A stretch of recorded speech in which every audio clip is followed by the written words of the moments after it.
Good evening.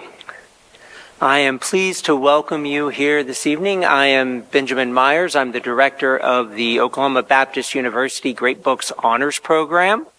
And we are honored and delighted to play a small part in helping to bring Dale Ahlquist to speak to you about one of our heroes today, G.K. Chesterton. And we are proud to do that with one of our great partners and friends, the Academy. I think I could not identify a better thinker to exemplify the unity of mission between the Academy and the OBU Honors Program. We are both, in so many ways, I think, sons of Gilbert. And so we are thrilled to be a part of this evening, and I'm going to now hand it over to Andrew Black, who will introduce tonight's speaker.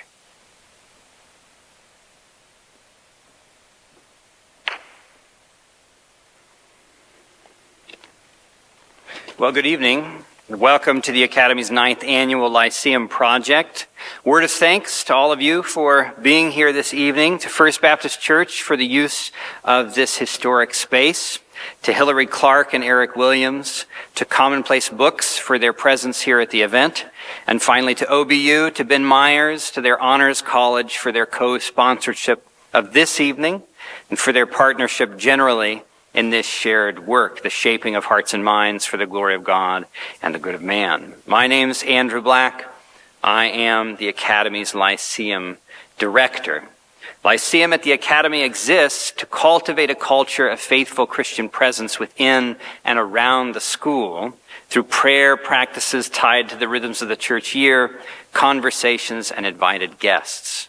Lyceum Project is the culmination of the work of the Lyceum program each year, as the project aims to bring the great resources of Christian history and tradition, the witness of this ancient and ever new way of being, all this to bear on our present moment, through especially the invitation of a faithful public figure whose work speaks to our year's theme, and to our work as parents and students and teachers and participants in the life of Oklahoma City. 104 years ago, last month, a reporter spoke to G.K. Chesterton outside the Huckins Hotel here in Oklahoma City, where he came on his first tour of the United States, and asked him some questions that were then, the answers to which were then printed in the Daily Oklahoman the day prior to his public lecture, which he gave at First Presbyterian Church over on, or off of 23rd Street, rather. The reporter sums up his meeting with Chesterton in this way, and bear with me because this text is a little bit hard to read. Mr. Chesterton is just as sprightly, just as unexpected, just as epigrammatic in his conversation as he is in his books. His mood changes as rapidly as a woman's. He is serious one moment, gay the next. He enjoys a good laugh tremendously, and his sense of humor is exquisite. The next day, the Oklahoman sent a reporter to Chesterton's lecture, the title of which, the article is Chesterton, Ponderous and Pudgy, but Logical. And there are a few gems here, but I'll read you one. The reporter reflecting on the effect Chesterton seems to have on the audience and what Chesterton requires of an audience trying to follow him. He spoke to an audience of 300 that had bought tickets to hear him when he came. You have to listen very closely, the reporter writes, and for a long time, just as you do to the explanation of a geometrical theorem, before you finally arrive at the conclusion that Chesterton wants to make. If you've listened, you're more than rewarded when he finally does arrive at that conclusion. But if your mind is just a trifle less agile and patient than your neighbors, you miss the laugh or chuckle that is hidden in the mass of logic and is bound to come sooner or later. For the Academy's 9th Annual Lyceum Project, and as the culminating event of common sense and uncommon wisdom, a year with G.K. Chesterton, we're very pleased to welcome Dr. Dale Ahlquist, perhaps the world's foremost living expert on Gilbert Keith Chesterton. As president of the Chesterton Society, Ahlquist has been central to the general revitalization of Chesterton's legacy and the widespread recognition of Chesterton as a political, religious, and cultural figure of tremendous and lasting significance, not only for his own time, but for ours as well. Ahlquist champions Chesterton for the very reasons we have focused on Chesterton together this year. His thoroughgoing emphasis on the common man and common sense, his standing with forethought against the forces of modern technocratic materialism that now so obviously militate against local community and local economic vitality and local culture. His deep and lasting friendships across even vehement religious and political difference. And perhaps most importantly of all, his constant emphasis that even and especially in the midst of the commonplace, wonder is the deepest root and thanksgiving the highest fruit of all thought. As he says in Orthodoxy, joy is the great secret of the Christian. Ahlquist's address this evening will focus on Chesterton's most significant work, the everlasting man. His comments are, as he may mention, the fruit of Ahlquist's 44 years of study and consideration of this work. They're also representative of his most recent book, The Everlasting Man, which I'm told isn't available for purchase at the book table this evening, but is available for purchase in many other places. So please join me in welcoming Dr. Dale Ahlquist to the Lyceum Project.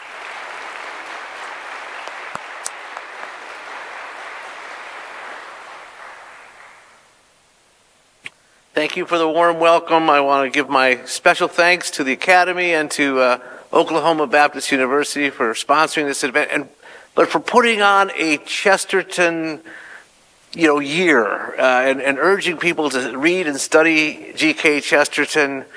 May your tribe increase.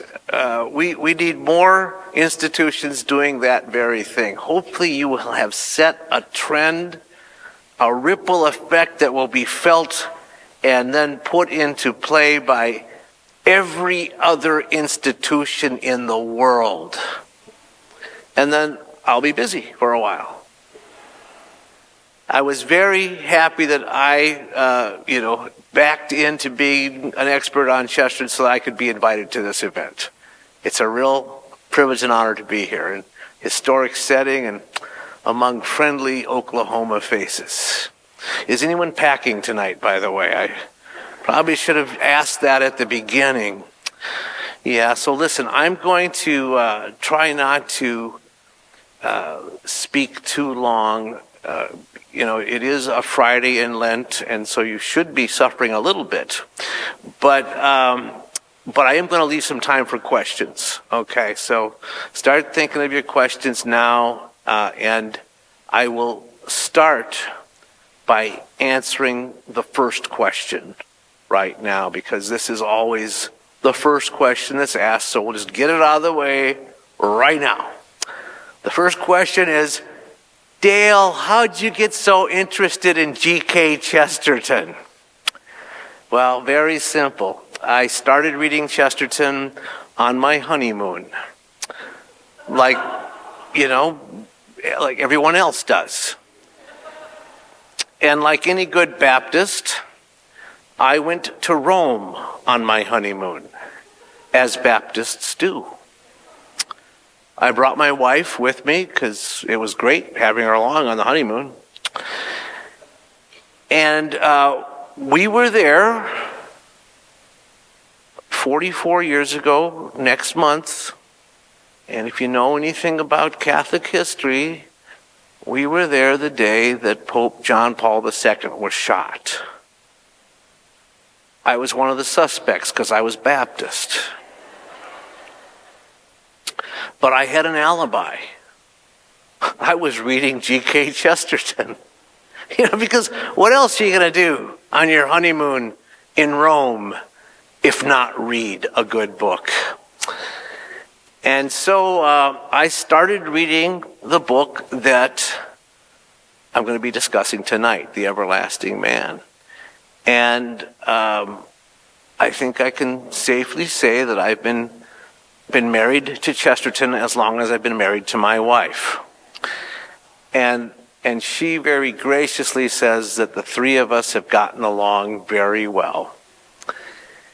And when the reason I picked up that book is because I knew how influential that book was on C.S. Lewis. He himself was an atheist when he picked up The Everlasting Man. He said, when I started reading Chesterton, I did not know what I was in for. And he said, a young man who's serious about his atheism cannot be too careful about what he reads. So that book changed C.S. Lewis's life. And so I decided, and that was a book he recommended to other people to read. He said, this is the best work of Christian apologetics in the modern times. And so I said, that's the one I'm going to start with. And I just completely understood about 10% of the book. But I will say that it just instantly caused a hunger for more. Other people have said this too. I don't understand this. I want more of it. And Chesterton is a writer not like any other. He just simply is not like other writers. In one sense, you have to let Chesterton read you. Other people can be read for historical reasons and literary reasons to be put into a certain category. Chesterton will change your life when you read him, if you just let yourself go and let him lead you along. He will do that to you, and it is a colorful journey that he'll take you on. He will get to the point eventually, but you will get there by the scenic route. And the journey is as wonderful as the destination with Chesterton. But The Everlasting Man is, in many ways, one of his most straightforward books. It's a very well laid out scheme that he has. And I don't know how much thought he gave it before he started writing it, but he clearly had something was unfolding in his brain as he read it. Basically, what he's done with this book is he's put the whole history of the world between two covers. And there are two characters in the story. The creature called man and the man called Christ. Those are the two main characters. And why those two main characters? Well, because Chesterton was writing this book as a rebuttal to a book by H.G. Wells called The Outline of History. And in The Outline of History, H.G. Wells says that man is just another creature that has crawled out of the muck along with all the other creatures. In fact, creature would not even be the word because that indicates a creator. And there is no creator in H.G. Wells' story. And Jesus is just another man in the H.G. Wells version. So he's saying now that Chesterton says Wells has missed the main characters in human history.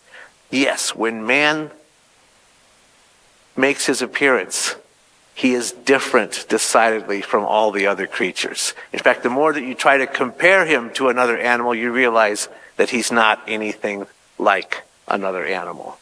And that the explanations offered by evolution are not explanations at all.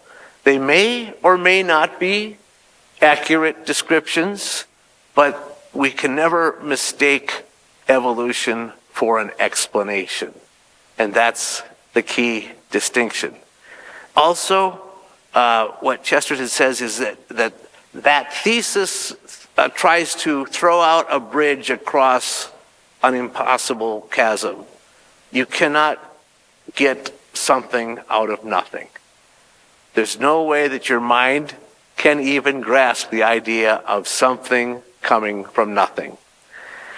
And again, he says, the more you look at man as an animal, the less he will look like one. And he's always amused, Chesterton is, by the descriptions and explanations describing the behavior of prehistoric man. And I always tell my students, what do we know about prehistory? And they finally figure out, yeah, we don't know anything because there's no history before history. What is history? It's the written record. It's what's been recorded. And before things were recorded, it ain't nothing that was recorded. And so we don't know anything about the habits or the hair coloring or the costuming or the eating dietary concerns of the caveman. We know only one thing for certain about the caveman. He was an artist. He left his drawings behind on the wall. And that's the first thing that separates him from the animals. Chesterton says, art is the signature of man. Art is the signature of man. And so Chesterton starts taking the theme of art, the theme of history, the theme of science. And now we're going to start learning about mythology. We're going to start learning about theology and philosophy and poetry and literature, all in this one book. They're all going to come together. They're all going to bear down on this one central thesis that everything that happened before Christ is leading to Christ. And everything that happened after Christ goes back to Christ. And nothing in history can be explained as well as the Christian explanation of history. And interesting, that division of before Christ and after Christ is not only the division of history, it's the division of the Bible too, right? We have the Old Testament leading up to Christ and the New Testament, Christ and afterwards. And Chesterton says it's not only the history, the Bible history that is the salvation story. All of history is the salvation story. Everything in history is describing the redemption. All of history is looking towards Christ. So he then takes us through it, and he says, when it comes to ancient civilization, he says the curtain rises on a play that is already in progress. I love that image. The curtain rises on a play that is already in progress. We don't know how civilization came about, but we know that as soon as there's evidence of civilization, it is civilized. There is order, there is law, there is art, there is architecture, and there's all the things that make a civilization. And when we go back to the earliest civilization, it's completely civilized. What we don't know about prehistory, well, is a lot. But he says it's probably very much like history.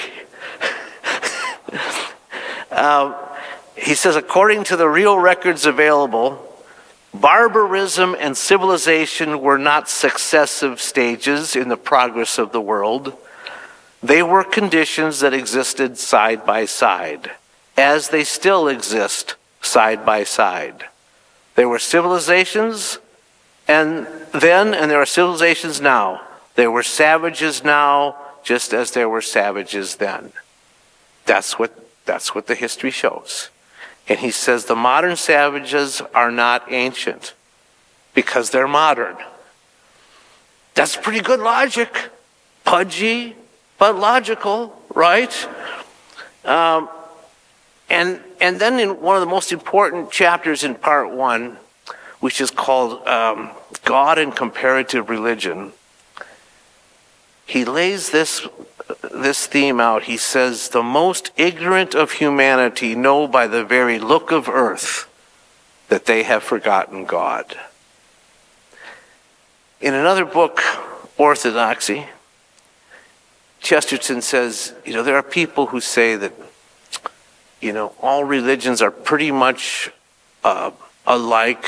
They just have different ways of acting out the religion and different rituals.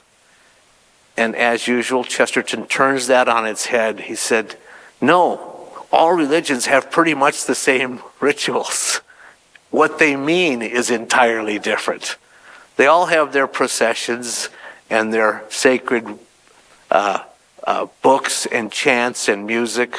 All religions have that in common. But what they mean is entirely different.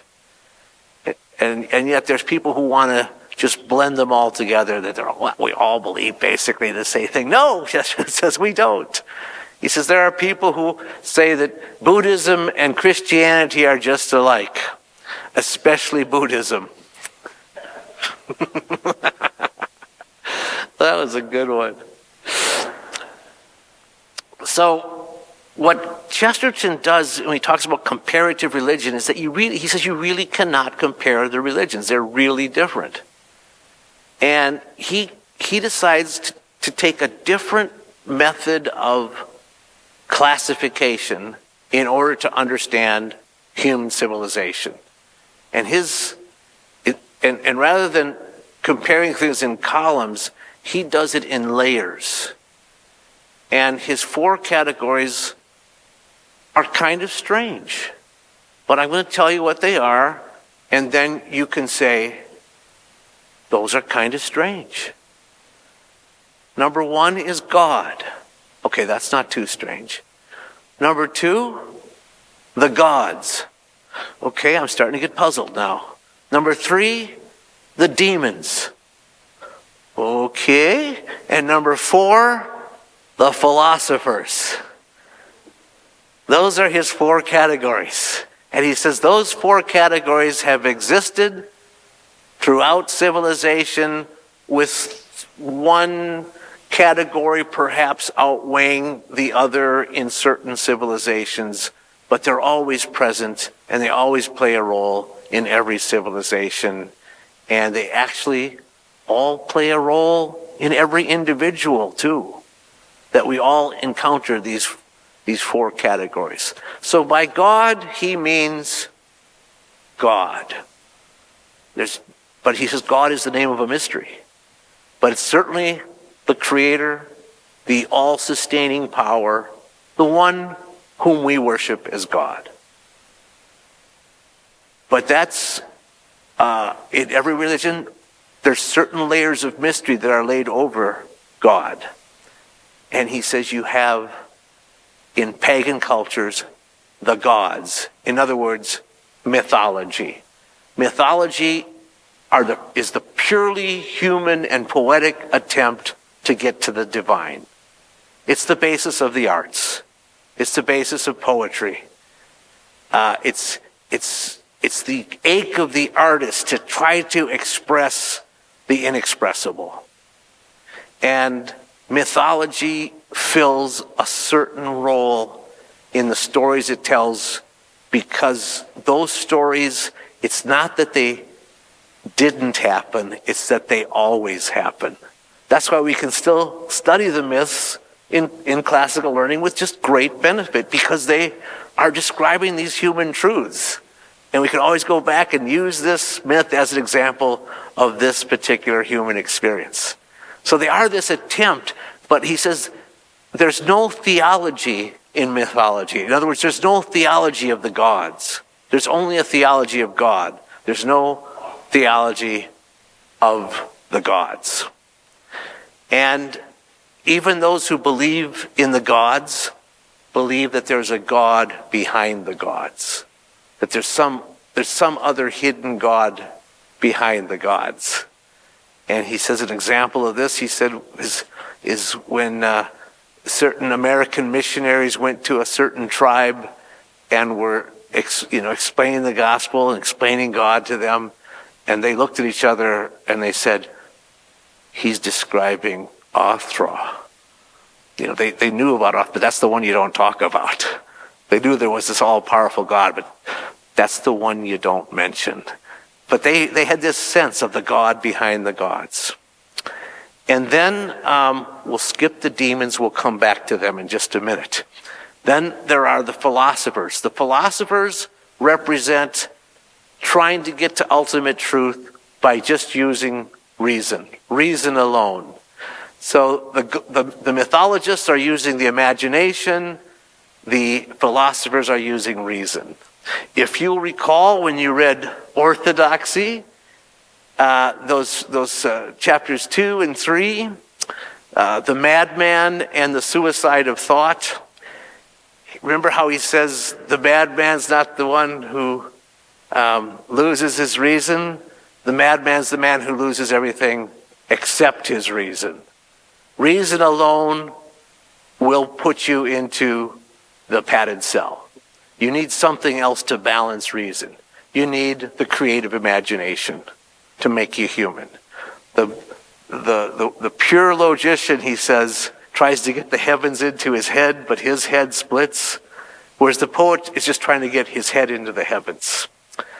And the logician gets trapped and locks himself in the clean, well-lit prison of one idea.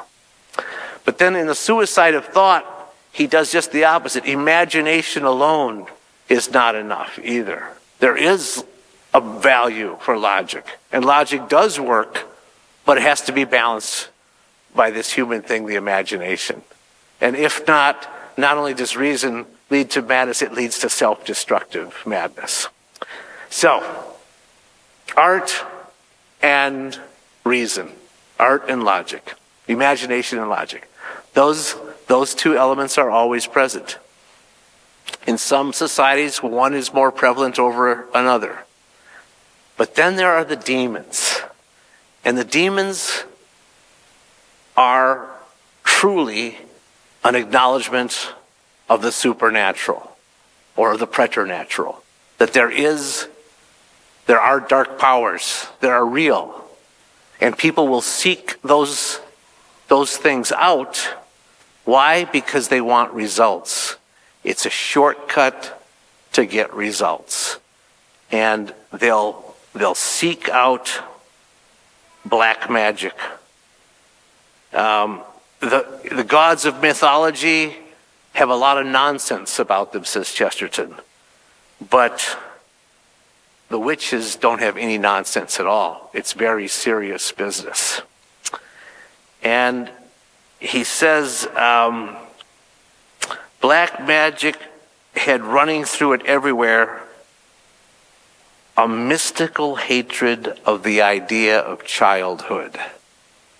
Why did people burn witches? He says it'd be easier to understand the fury against witches if they remembered that the malice most commonly attributed to them was preventing the birth of children. That's why people hated witches throughout history. It's because they interfered with the natural. Chesterton says, take away the supernatural and what remains is the unnatural.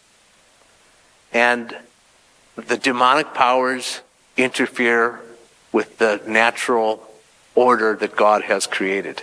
People seek that out to get results. And they're willing to pay their soul for those results.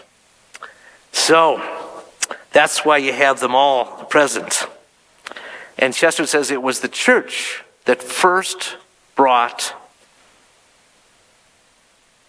theology and reason together. Until that time, he said they were parallel rivers that never crossed each other. They finally came together in Christianity. And he said nature was always looking for something. Nature was looking for the supernatural. And then he says, as I said, these things exist throughout history, and sometimes they get worse than others. But listen to his description of the world shortly before the coming of Christ. He says, pessimism is not in being tired of evil, but in being tired of good. Despair does not lie in being weary of suffering, but being weary of joy. It is when for some reason or other the good things in a society no longer work that the society begins to decline.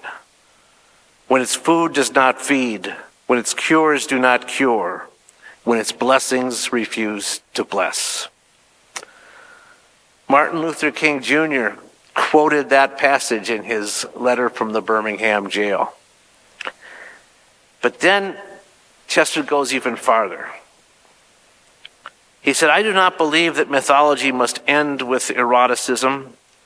I do not believe that mythology must begin with eroticism. I believe it must end in it.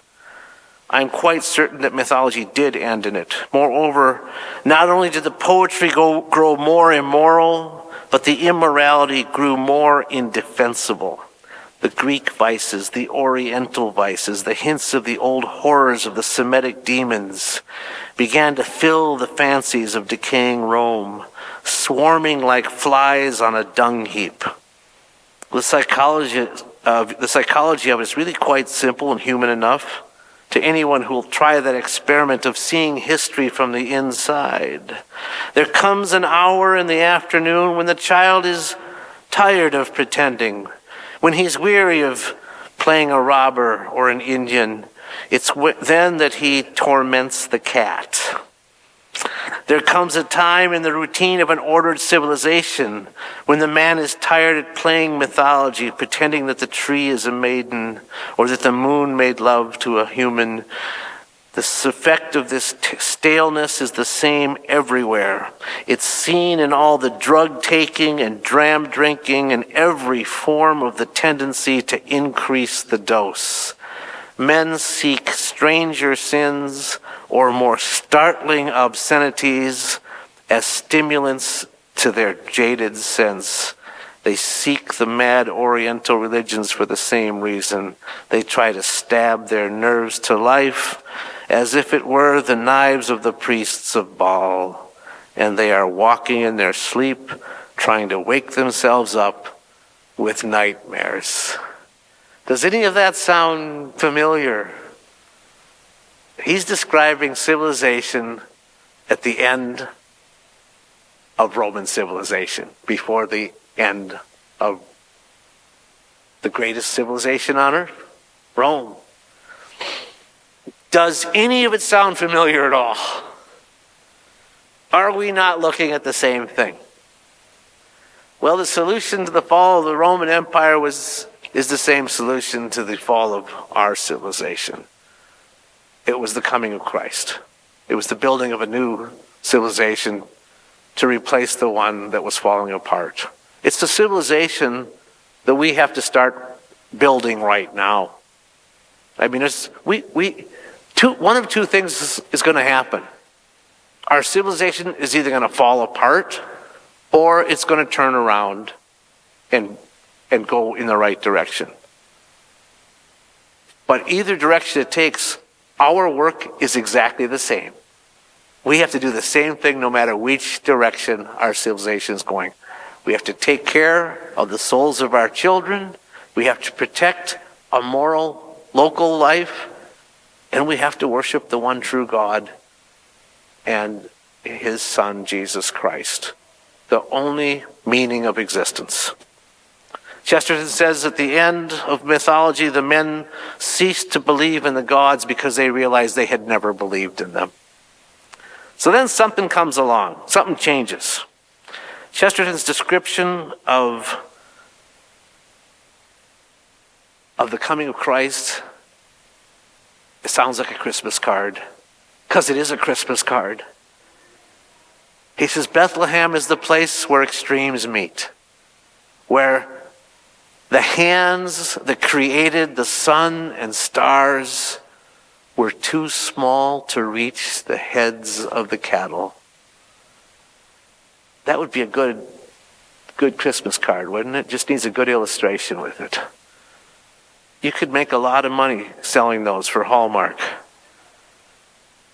And who are those three figures? The gods, in other words, the mythologists, and the philosophers, and the demons, those three categories, they're all present in Bethlehem. The shepherds represent the mythologists looking up at the stars, making those ancient stories out of the gods they see in the stars. The wise men are the philosophers looking for wisdom. And then the demons were also present because there was a king killing babies, just like the witches attack babies. The demons hate human life. They hate childhood. They hate innocence. All those things were present when Jesus was born. And then Chester goes on to describe the Gospels. He has this great chapter called The Riddles of the Gospel.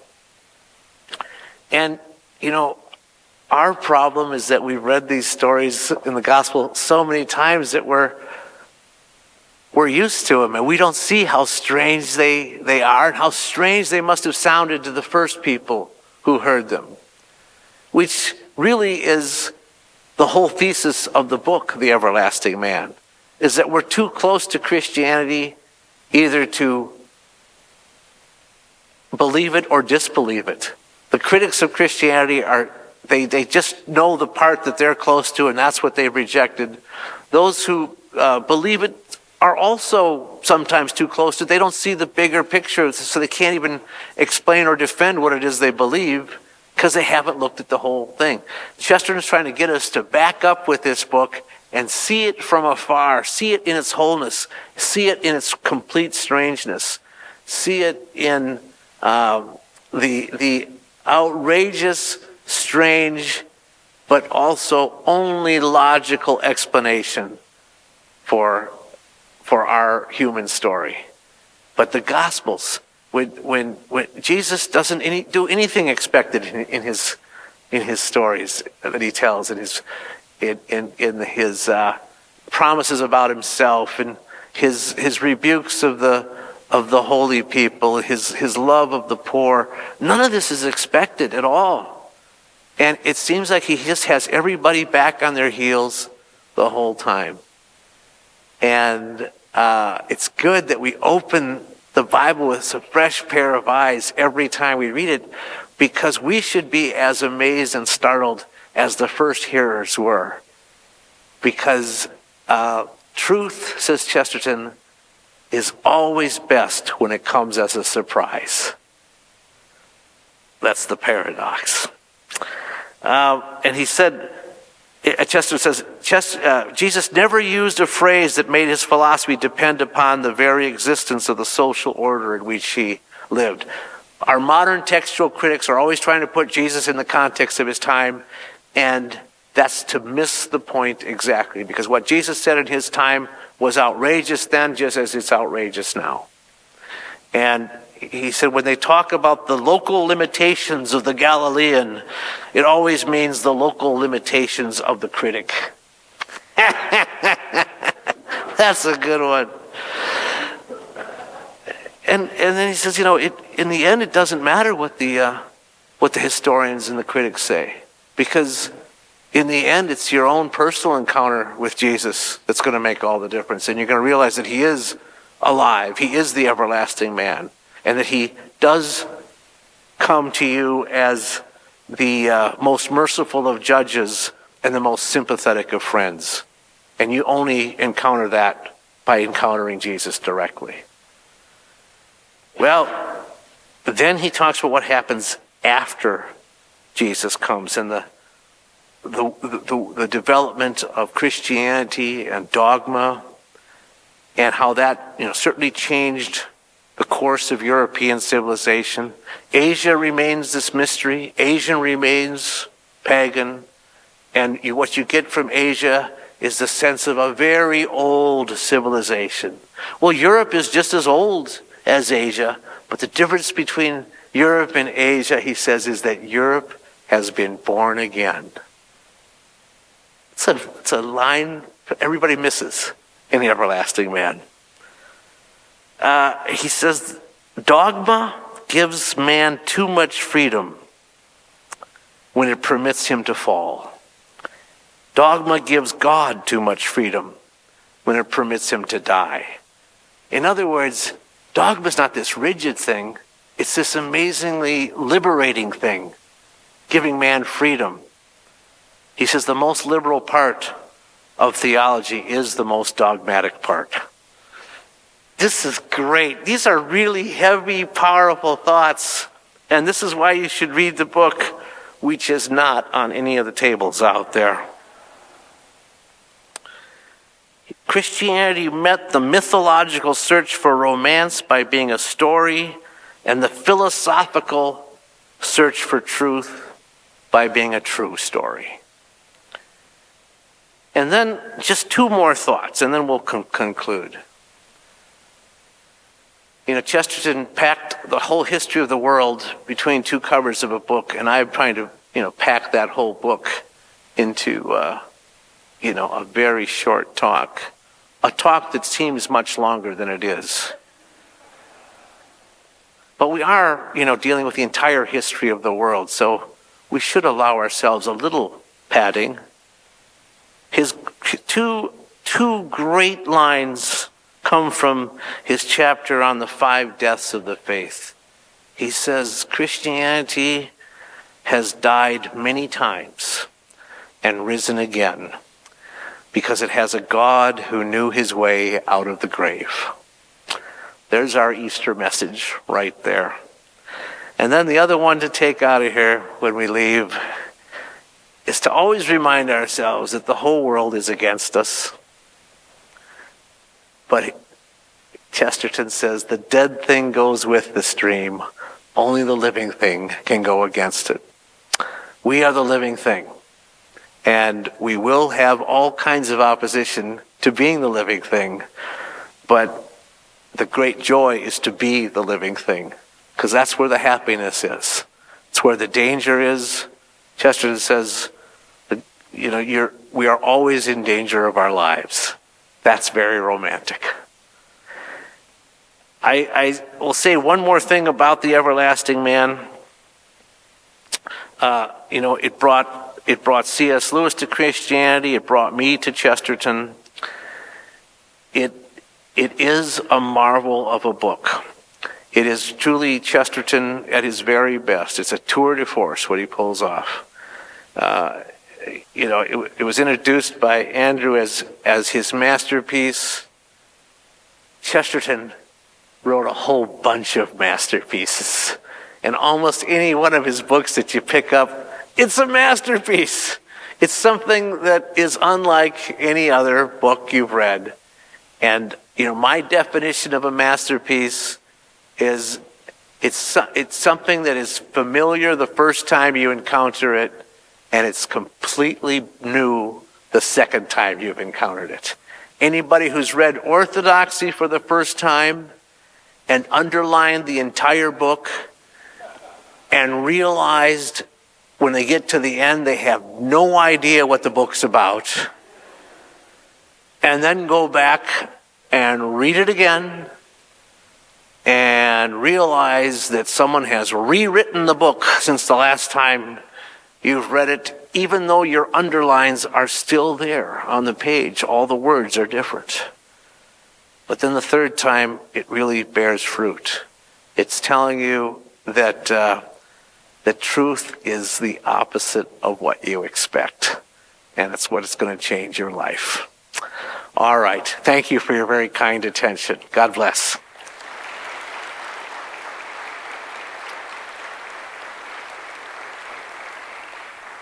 So I think we have a few minutes to take a few questions here, and he's got some microphones there so you can sing a song if you'd like. Who wants to fire the first shot over the bow?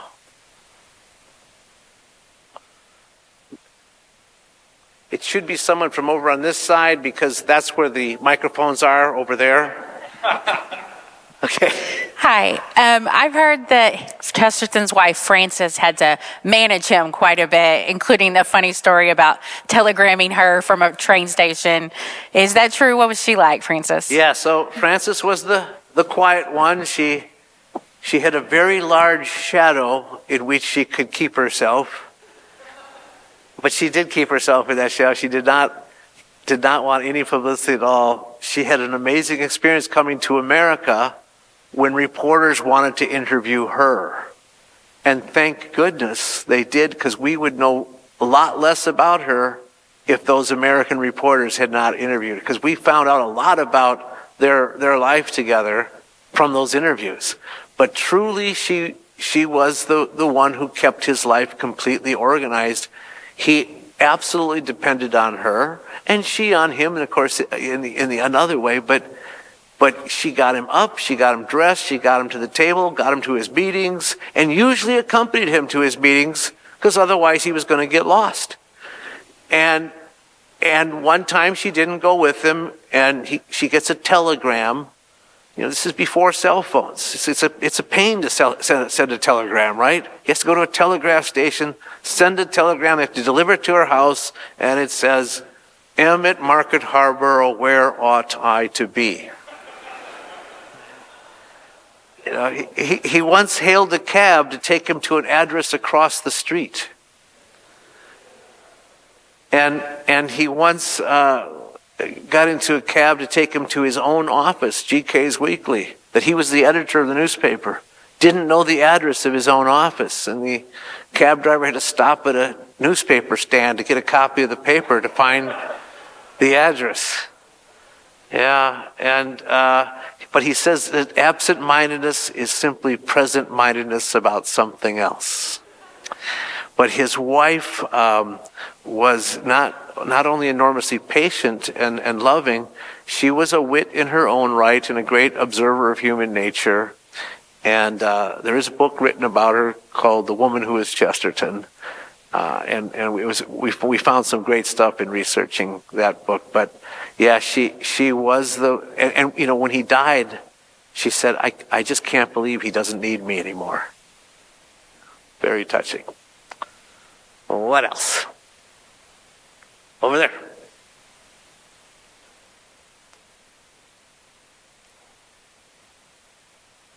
Are you familiar at all with Chesterton's trip to Oklahoma and him spending time speaking at OU? I know that he visited Oklahoma, and he also spoke in Norman at Oklahoma University. I don't know anything about that talk. I've never looked up any reports about it. I've often contacted colleges and universities where he spoke, and sometimes they have records of it, and sometimes they said, "Oh, you know, it's amazing." It's amazing how the universities kept so little record. They would always have announcements in the college paper that he was coming, and then there'd be no report of his talk afterwards. So I don't know anything.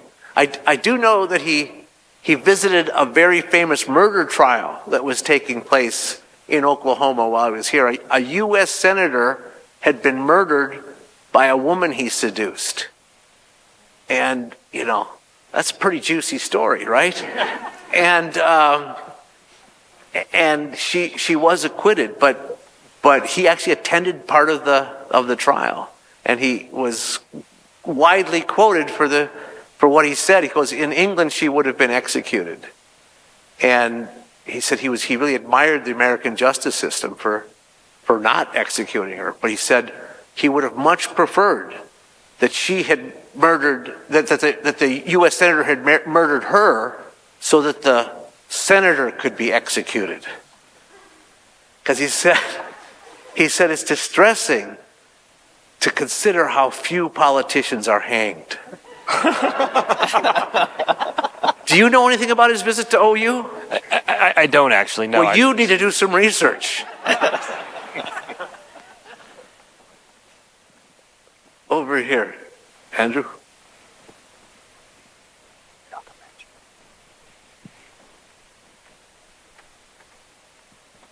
This morning you spoke with us a little bit about Chesterton as a prophet, and I wondered if you could share that and perhaps even expand a bit further. Well, Chesterton did have an incredible foresight into the direction that the world was going. He, one of his earliest published essays, 1902, he says, "We are learning to do a great many clever things. The next thing we're going to have to learn is not to do them." And so he predicted the Bolshevik Revolution 10 years before it happened, but he also predicted the end of the Soviet Union right after it was formed. He said it would die out under its own weight because it was a system that could not be sustained. He was very prophetic on the influence of Freud in the United States, because it basically, psychoanalysis gave people a license to do whatever they want because they were not responsible for their own actions. They could blame their actions on things that they can't control. And that is, he saw any attack on free will is bad for society because it's an attack on responsibility. And he said that the next great heresy is going to be an attack on morality, especially sexual morality. And he says the madness of tomorrow is not in Moscow, but much more in Manhattan. And he said the moment that sex ceases to be a servant, it becomes a tyrant. The moment that sex ceases to be a servant, it becomes a tyrant. And that's what has happened in our society, where we've separated sex from birth, and it has become a tyrant. And he says, in the end, sex becomes sexlessness. We're seeing that now, too. And there was, homosexuality was not something that would have been talked about openly in his time, but he has some veiled comments about it that, again, show his prophetic nature. He says the lily was one of the symbols of the along with the green carnation of the gay movement in the 1890s. Chesterton said, looking back, says the lily is beautiful, but the purpose of the lily is not to be beautiful. The purpose of the lily is to make more lilies. And that, again, that's the purpose of sex. And he also said that when Noah took 2 of everything on the ark, but he didn't take 2 Noahs. And then he also saw that the attack on the family was going to be devastating for civilization. You need a strong family to have strong civilization. A weak family, the whole civilization becomes weak. And it starts with the attack on marriage. And when Chesterton, said that in America people get divorced for incompatibility, he said then they should all be divorced. Because men and women are incompatible. And the whole purpose of marriage is to work through the incompatibility. Marriage is a duel to the death. And no man of honor will decline. And he says, we'll never know if marriage is a success because no one has ever survived it. He also saw the assault on modern education, that it was just gave the government this huge power that's never had in all of human history. He says, we can't agree on what the truth is, but therefore we will teach it to our children. That's the logic of modern education right there. We don't know what the truth is, therefore let us teach it to our children. We can't teach the truth in that setting. And Chesterton says that's going to just make a disruptive, broken society because we're only teaching fragments of the truth. And he also saw that the rise of technology will just make our society more complicated and make us more dependent on it so that we'll become the slaves rather than the tools being, at our disposal. The tools will make us serve them. So a lot of good prophecies. Is there one that I left out that you wanted me to say? I think that's a pretty good overview. I think I threw a few new ones in there from that. Yeah, if I think of another one, I'll shout it out. But it's Chesterton said of another writer, he saw what we see, only he saw it before it happened. And, the whole thing about a prophet is he sees where the road is leading. And that's what he's telling us what the end of the road's going to look like if we stay on that road. And for him, it's really, I'm sure he has a divine insight in many ways. But he also just logically, he sees if you keep doing this, this is how it's going to end. But you don't have to keep doing it. It doesn't have to end that way. The prophet's always calling for repentance and always, giving us the hope that we can change. What else? Yes. I was wondering what you see as the implications for education of the 4 layers of culture in Everlasting Man, particularly the myth makers and the philosophers. Sure. Yeah, well, I think those two still have to play a big role. We still have the love of wisdom and the emphasis on the creative imagination. And we can't let either of those take the upper hand over the other. But they both have to be ordered by pointing to God. God has to be the goal of what we're trying to reach with our wisdom and what we're trying to express with our art. That's the big truth that has to inform all other truths. We take God out of the picture, and the arts just are wandering. They're aimless. And of course, we see modern philosophy, how that just is floundering as well. It becomes more and more absurd and less logical, less common sense with what we're doing with the supposed love of wisdom. Chesterton says, another one of his prophecies, but this one hasn't come true, although it will. He said, he says. Some line that some modern philosopher has said, goes, in the future, they're going to say, that sort of thing could only have been said in the 20th century. He's always recognizing the fads and the fashions, and that when we give into them, we're always going to be disappointed. And he's always seeing much farther past those fads and fashions. Always representing the truth of tradition over these winds of change. And of course, the demons are also playing a role in modern education. Our schools are full of demons. And I'm not talking about the students. All right. Does this side have any questions? I mean, you're entitled to ask a question too over here on this side. I'm worried. Did you hear my talk tonight, or did you come here for some other talk? Because anything? I want Andrew to have to walk over there with the microphones. Okay, all right. Anyone else?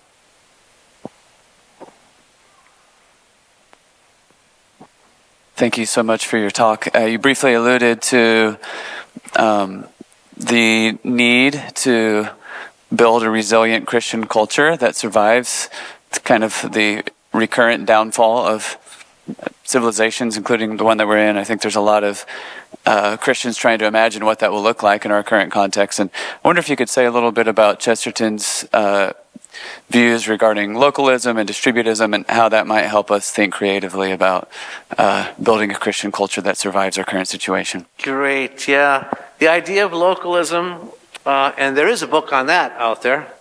And Chester writes about his economic and political ideas, which he called distributism. Well, it was his friend Hilaire Belloc who started calling that, and they all of them agreed it was an awkward and bad name, and then he just kept using it. But we call it localism, which is much easier to understand. The idea that we can have an impact on the world around us. We might not be able to change things at the top. Maybe we can. And maybe things are less of an opposition at the top. But that doesn't change what we have to do at the local level. We still have to have a positive impact on our community, first of all on our family, the most local thing there is, and then on the community.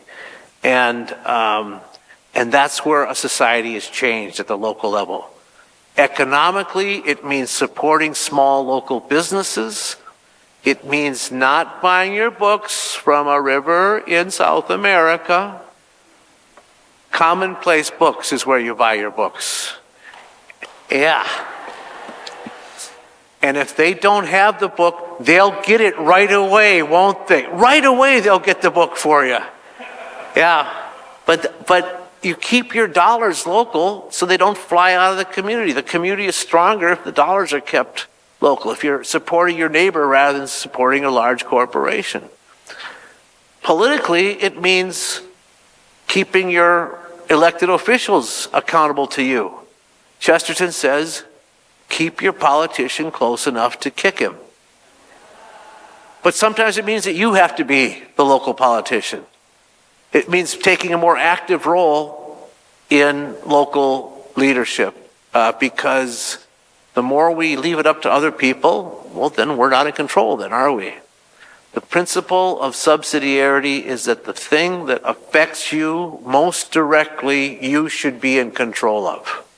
And if we operated on that principle, yes, that's how we make a change in our society. And it will be Christian if we are Christian.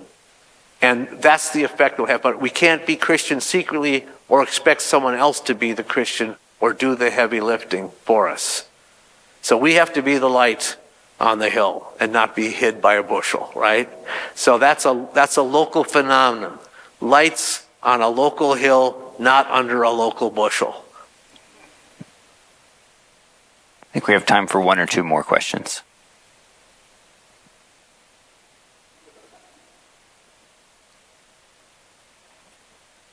Do you have a follow-up? You're entitled.